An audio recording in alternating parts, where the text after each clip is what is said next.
السلام عليكم، كي دايرين؟ لاباس عليكم؟ كنتمنى تكونوا كاملين بخير وعلى خير. عواش مبروكه ورمضان كريم، يدخل عليكم بالصحه والسلامه باش كتمناو.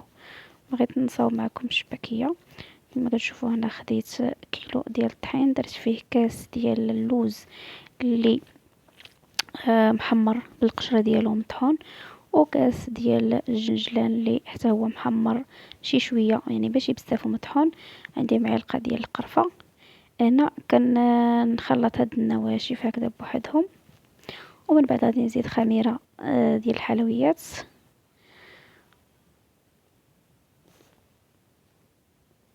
ومن بعد هنايا غادي نزيد كاس ديال الزبده المذابه. الزبده يعني من الافضل تكون حيوانيه. كاس ديال الزيت او زيت المائده،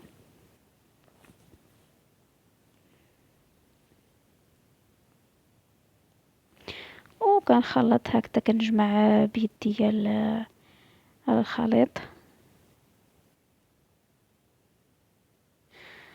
صافي من بعد كنضيفو قليل يعني من الملح، نضيفو شويه د الملحه، وكنضيفو واحد ربع كاس ديال الخل. هنايا عندي ربع كاس الخل،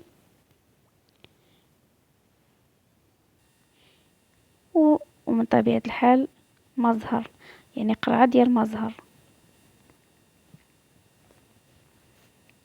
والباقي كنجمعوا العجين يعني بما عادي، يعني ما يكونش بارد وما يكونش سخون، يعني عادي فيه شويه وصافي.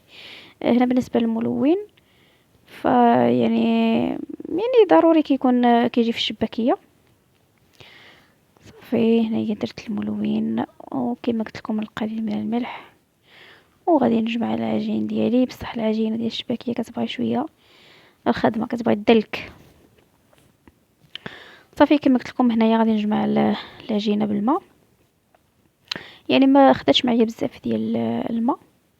وصافي هنايا كما كتشوفوا انا كنحاول ندلك العجينه. كاين واحد الحبيبات اللي هما ديال الزبده لان الحال شويه بارد، ولكن مع الدلك صافي ما كتبقاش يعني كتدخل مع المكونات، كتنسجم مع العجين.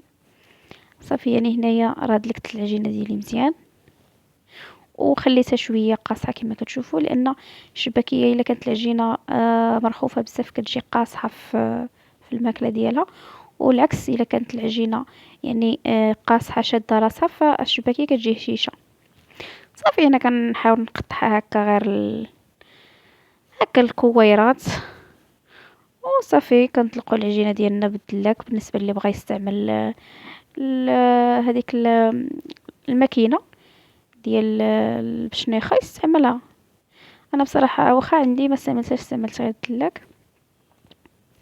صافي هنا يعني سرح شويه د العجين وليت طويتها على شكل بحال مسمنه. وصافي العجينه ديالي كامله درتها على هذا الشكل بحال المسمن، وكنطلقها بالدلاك، ويعني كنحاول ما امكاني ان نرققها. ومن بعد صافي كناخذ الجراره، وكنقطع اللي كانت يعني عند هذيك الماكينه اللي هي اسهل، يعني طريقه سهله ما كتعذبش بزاف بحال الجراره. وصافي هنايا غادي نحاول انني نقطعها على شكل مربعات، وكل مربع ندير فيه 6 ديال الاشرطه، يعني 5 وهذاك الجرب ديال المربع يعني هو السادس. هي وكنقول لكم اخواتاتي، الله يسمح اللي شبكها نهار الاول. والله العظيم الا قصه ديال هاد الشباكيه، وكنصاوب فيها وكنقول يا ربي يا ربي يا ربي اللي صاوب هاد الشباكيه واللي شبكها، الله يسمح له. ايوا المهم ماشي مشكل، بنادم كيديرها تجربه وحاجه ديال الدار، ماشي هي حاجه الزنقه. كتعرف بعدا بنادم كيعرف اش كياكل، بعدا راه صايبه بيديه. هنا كيما كتشوفوا كندير جوج اشرطه فوق جوج اشرطه، جوج اشرطه اللي بقاو يعني كنديرهم هكا وكنقلب. يعني حاولت ما امكنني انني انني نصاوب تشبيكه، واخا راه ماشي شي تشبيكه، ولكن المهم كيبقى كل واحد وكيفاش كيشبكها. المهم اختي راها مشبكه كما جات. ايوا صافي. هنايا من بعد ما شبكت الشباكيه ديالي كامله كنخليها شويه حتى تقصح شويه تيبس، وكنبدا كنقليها. كناخد مقله اللي كندير فيها الزيت شويه، يعني كميه لا باس بها ديال الزيت، يعني باش تغطى لنا الشباكيه. ومن بعد ما كتسخن لنا الزيت شويه، كندير فيها الشباك ديالي. وكما كتشوفوا العسل انا موجداه هنايا في الدار. وصافي النهايه ما تشداتش الصراحه. ما صورتها، ماشي ما صورتهاش، تمحات ليا. وانتم عارفين كيفاش شنا هي النهايه، راه باينه. طيب الشباكيه تحمر من جويه بجوج، وغنديرها في العسل ونرش عليها الجنجلان وبالصحه والراحه.